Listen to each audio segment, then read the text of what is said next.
For over 30 years, 10 bodies, 3 initials which struck terror in the heartlands of America.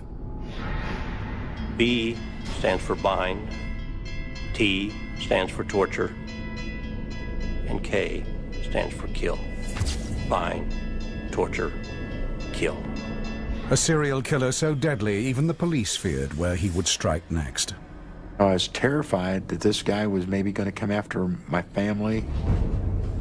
We go inside police files, piece together the forensic evidence, and reveal the true story of the hunt for one of the world's most wanted.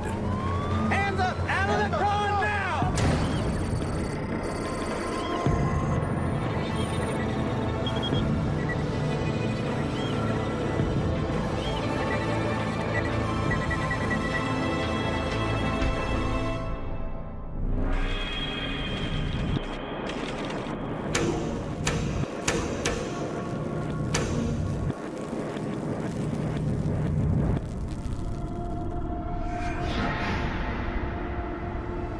Wichita, Kansas, built on the prairie flats of the Midwest.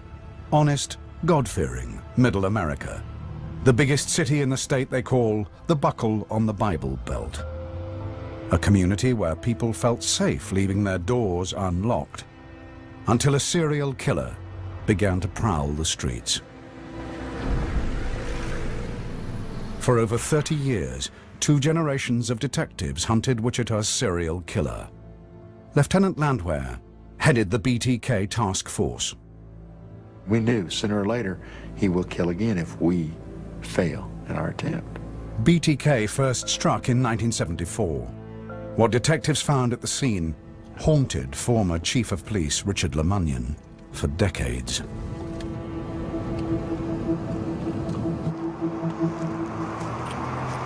This is the house where it all started. This is where BTK made his first hit over 30 years ago. Most of our homicides were the domestic type, the smoking gun, bar fights, things of that nature. But this particular one was highly unusual, took all of us by surprise.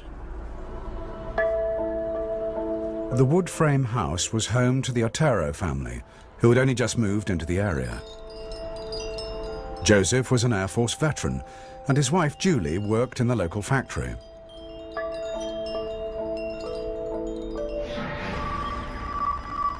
It was very shocking for the officers when they came up.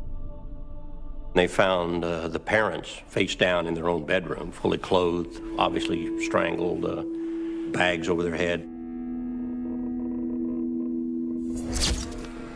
The strangled corpse of 9-year-old Joe Jr. was in another bedroom. But police were still to make another horrific discovery. His 11-year-old sister, Josephine. Josephine had been put through a different type of death than the others. He took her downstairs, and she was obviously alive. He had put a rope around her neck and over some pipes, and he would raise her up, and as she was dying, and he was masturbating at that time. So she was the target, the primary target, I believe, for this. The other 3 Otero children had only escaped because they were at school when the killer attacked. The killer had made certain there was no call for help, disabling the phone line before entering the house. That's what led the investigators to thinking that this couldn't be a random thing. People just don't walk in off the street and murder a family. You couldn't get your mind around that. That didn't happen in Wichita, Kansas. But Wichita was different now. BTK had arrived.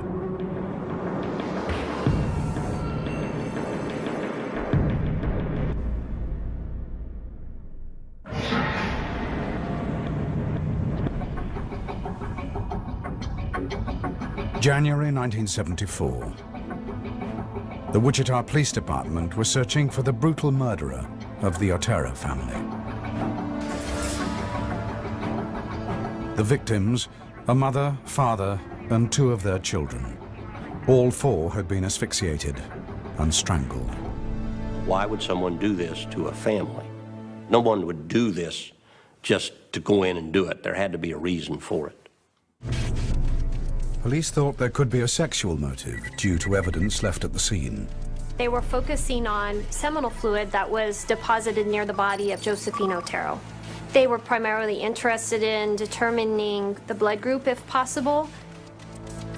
Blood typing suggested the killer was blood type O. But that's the commonest type. 40% of people are type O. Before the use of DNA, the test could only narrow down the suspect list so far. For 9 months, police followed up every lead they had. Witnesses provided descriptions and identikits were drawn up.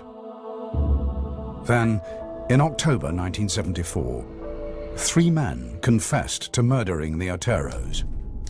But one person knew they were lying. Those 3 dudes you have in custody are just talking to get publicity for the Otero murders. They know nothing at all. I did it by myself, and with no one's help. Only the letter's author knew the horrific details. Josephine, hanging by the neck in the northwest part of the basement. Hands tied with bind cord, feet with clothesline cord. Her glasses in the southwest bedroom. Only the killer would know. None of this had been released publicly. FBI profiler Roy Hazelwood has analyzed BTK's behavior. It is unusual for a serial killer to correspond following the commission of a crime. BTK certainly suffered from malignant narcissism. And that's when you begin to consider yourself superior to others, that you're incapable of making mistakes, and you have a desperate need for attention. He had typed this letter, took it to the city library, and then he called one of the local newspaper reporters. BTK craved attention and used his letter to taunt the police. He dared them to catch him before he struck again. When this monster enters my brain, I will never know. Maybe you can stop him. I can't. He has already chosen his next victim.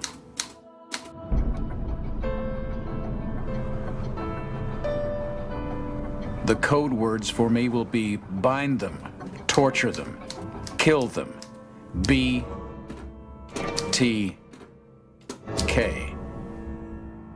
They will be on the next victim. He's a psychopath, and a psychopath is a very manipulative individual.